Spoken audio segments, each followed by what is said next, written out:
preceding signal was a test of the NOAA Weather Radio All Hazards Warning System on station WXK-49, originating from the National Weather Service in Memphis, Tennessee, serving the Memphis listening area. During potentially dangerous weather situations, specially designed receivers can be automatically activated to warn of an impending hazard. Tests of the signal are normally conducted by the National Weather Service each Wednesday between 11 a.m. and noon. If there is a threat of severe weather, the test is postponed to the next day, weather permitting. If the severe weather threat persists into the following day, the test will be canceled for the week and return the following Wednesday, mainly between 11 a.m. and noon.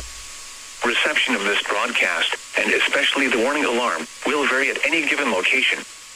This variability, normally more noticeable at greater distances from the transmitter, can occur even though you are using a good quality receiver in perfect working order. To provide the most consistent and reliable warning service possible, the warning alarm will be sounded on WXK-49 Memphis, only for warnings in selected watches affecting the following counties in Arkansas: Crittenden, Cross, Lee, Mississippi, and St. Francis. In Mississippi, Benton, DeSoto, Marshall, Tate, and Tunica.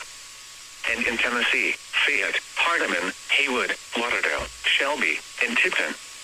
To learn additional features about NOAA Weather Radio, including specific area message encoding, visit the NOAA Weather Radio website at weather.governor/NWR.